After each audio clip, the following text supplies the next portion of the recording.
Hello guys, welcome to History of Future Education YouTube channel. आज की इस video में देखने वाले हैं हम question paper GS2 HAS examination 2020-21 का। ये पेपर कंडक्ट हुआ है आज 18 दिसंबर 2021 को।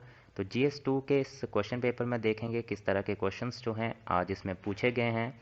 तो इस वीडियो में अंत तक बने रहिए ताकि आपको इन क्वेश्चंस की पूरी जानकारी मिल सके। और अगर आप इस चैनल पे नए हैं तो इसी तरह की जानकारी आगे भी पाने के लिए चैनल को आज ही सब्सक्राइब कर दें और बेल आइकन भी प्रेस कर दें। तो इस क्वेश्चन पेपर को शुरू करते हैं और इसमें सिर्फ और सिर्फ हम क्वेश्चन ही बताएंगे, कोई इसमें डिस्कशन नहीं होगा। सिर्फ आपको जो क्वेश्चन पेपर आया है उसमें जो क्वेश्चंस पूछे गए हैं उसका मेन मोटिव है मेरा वो क्वेश्चंस जो हैं आप तक पहुंचाना, यानी कि किस तरह का मटेरियल जो है इसमें पूछा गया था, किस तरह के क्वेश्चंस जो हैं इन पेपरों में आते हैं। तो शुरुआत करते हैं इस GS2 पेपर की। तो इसमें थे टोटल 200 नंबर का पेपर था, 3 घंटे में आपको अटैम्प्ट करना था। 28 क्वेश्चन यानी कि 28 क्वेश्चन थे जो बोथ हिंदी और इंग्लिश में प्रिंट आउट किए हुए थे। सभी क्वेश्चंस कंपलसरी थे। आंसर जो है आपको इंग्लिश या हिंदी एक लैंग्वेज में देना था। और बात करते हैं इसमें सेक्शन 1 से। तो क्वेश्चन नंबर 1 से लेके 15 तक जो क्वेश्चन थे उसमें आपको आंसर करना था 60 वर्ड्स में, यानी कि आपकी जो वर्ड लिमिट होनी चाहिए थी वो थी 60 वर्ड्स की, 60 शब्दों की। हर एक क्वेश्चन था 4 नंबर का। पहला क्वेश्चन था इसमें describe the basic tenets of preamble of Indian constitution. भारतीय संविधान की प्रस्तावना की प्रमुख विशेषताओं का वर्णन कीजिए। यहाँ पे आपको जो भारतीय संविधान है उसकी जो प्रस्तावना है, उसका जो प्रियम्बल है, जो उसका आधार माना जाता है हमारे संविधान का, उसकी आपको प्रमुख विशेषताएं जो थी उनका यहाँ पे वर्णन करना था। Second question is analyse the directive principle of state policy regarding international peace as given in Indian constitution. भारतीय संविधान में दिए गए अंतर्राष्ट्रीय शांति से संबंध नीति के निर्देशक सिद्धांतों का आंकलन कीजिए। थर्ड क्वेश्चन है discuss the amendment procedure of Indian constitution. तो भारतीय संविधान में जो संशोधन होते हैं उसकी जो संशोधन प्रक्रिया है उसका यहाँ पे आपको वर्णन करना था। Fourth question describe the role of business pressure groups in Indian polity. भारतीय राजनीति में व्यापारिक दबाव समूहों की भूमिका का वर्णन करना था। पांचवा क्वेश्चन है सिटीजन चार्टर से आप क्या समझते हैं, उसका आपको मीनिंग यहाँ पे डिफाइन करना था। नागरिक जो चार्टर है उससे आपका क्या अभिप्राय है। Sixth question is explain the role of civil society in governance. तो शासन में नागरिक समाज की भूमिका का वर्णन आपको करना था। Seventh question discuss the composition and functions of central council of local government. केंद्रीय स्थानीय शासन परिषद की रचना एवं कार्यों का वर्णन करना था। Eighth question analyse India's policy of strategic partnership. तो भारत की सामरिक साझेदारी की नीति का आकलन करना था। Ninth question discuss India Afghanistan relations after coming of Taliban regime. Taliban शासन आने के बाद भारत अफगानिस्तान संबंधों का वर्णन करना था।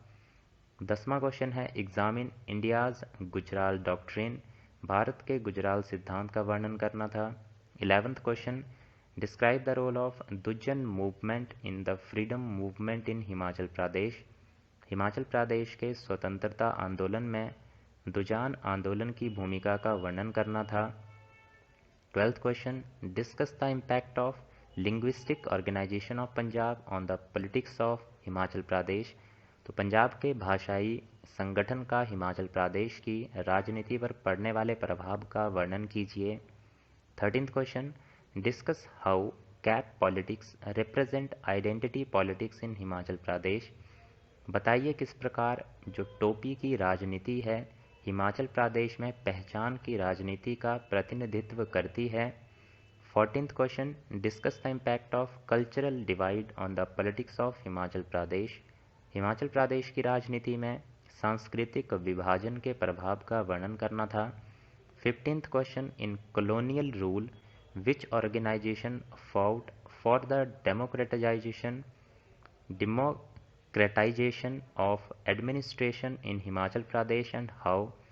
उपनिवेश काल में हिमाचल प्रदेश में किस संगठन ने प्रशासन में प्रजातांत्रिकरण हेतु संघर्ष किया तथा कैसे किया। अब इसके बाद 16 से 25वें क्वेश्चन तक 120 शब्दों में आपको अपने आंसर जो हैं लिखने थे, जिसमें हर एक क्वेश्चन था 8 नंबर का। 16वां क्वेश्चन था critically examine about the basic structure theory of Indian constitution, भारतीय संविधान के मूलभूत ढांचे के सिद्धांत का आलोचनात्मक वर्णन करना था। 17th question critically analyse the election process of Indian president, भारतीय राष्ट्रपति की चुनाव प्रणाली का आलोचनात्मक विश्लेषण कीजिए। 18th question what do you mean by good governance, discuss it's characteristics, तो सुशासन से आपका क्या अभिप्राय है, इसकी विशेषताओं का वर्णन कीजिए। 19th क्वेश्चन था give your arguments for and against the prescribed minimum educational qualification for representatives of panchayati raj institutions, panchayati raj संस्थाओं के प्रतिनिधियों हेतु निर्धारित न्यूनतम शैक्षिक योग्यता के पक्ष और विपक्ष में अपने तर्क दीजिए। 20वां क्वेश्चन था critically evaluate the role of non governmental organisations in India, Bharat में गैर सरकारी संगठनों की भूमिका का आलोचनात्मक मूल्यांकन कीजिए। 21st question is describe the role of Central Social Welfare Board for the welfare of women, महिलाओं के कल्याण हेतु केंद्रीय समाज कल्याण बोर्ड की भूमिका का वर्णन कीजिए। 22वां क्वेश्चन था examine India's role in UN peacekeeping activities, Bharat का संयुक्त राष्ट्र की शांति स्थापना गतिविधियों में भूमिका का वर्णन कीजिए। 23वां question analyse emerging India America defence cooperations in the post cold war period, शीत युद्धोत्तर काल में भारत अमेरिका के उभरते सैन्य सहयोग का आंकलन कीजिए। 24वां क्वेश्चन था critically examine the problem of boundary dispute between India and China, Bharat चीन के मध्य सीमा विवाद की समस्या का आलोचनात्मक वर्णन कीजिए। 25वां question discuss in detail about India's foreign direct investment policy, Bharat की विदेश निवेश नीति का विस्तार पूर्वक वर्णन कीजिए। इसके बाद था सेक्शन 3 जिसमें 26 क्वेश्चन से लेकर 28वें क्वेश्चन तक थे। हर एक क्वेश्चन को आपको 400 शब्दों में वर्णन करना था। हर एक क्वेश्चन था 20 नंबर का। 26वां क्वेश्चन था critically analyse the politics of reservations in India, has it really benefited the marginalised strata, Bharat में आरक्षण की राजनीति का आलोचनात्मक आंकलन कीजिए, क्या इसने वंचित समूहों को वास्तव में लाभान्वित किया है। 27वां क्वेश्चन था analyse the contributions of Indian diaspora in the realisation of India's foreign policy goals, Bharat की विदेश नीति के लक्ष्यों की प्राप्ति हेतु प्रवासी भारतीयों के योगदान का आंकलन कीजिए।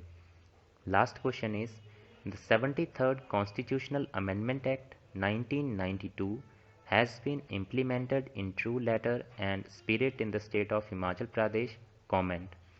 73वां संविधान संशोधन अधिनियम 1992 हिमाचल प्रदेश राज्य में अक्षरशः कार्यान्वित किया गया है, टिप्पणी कीजिए।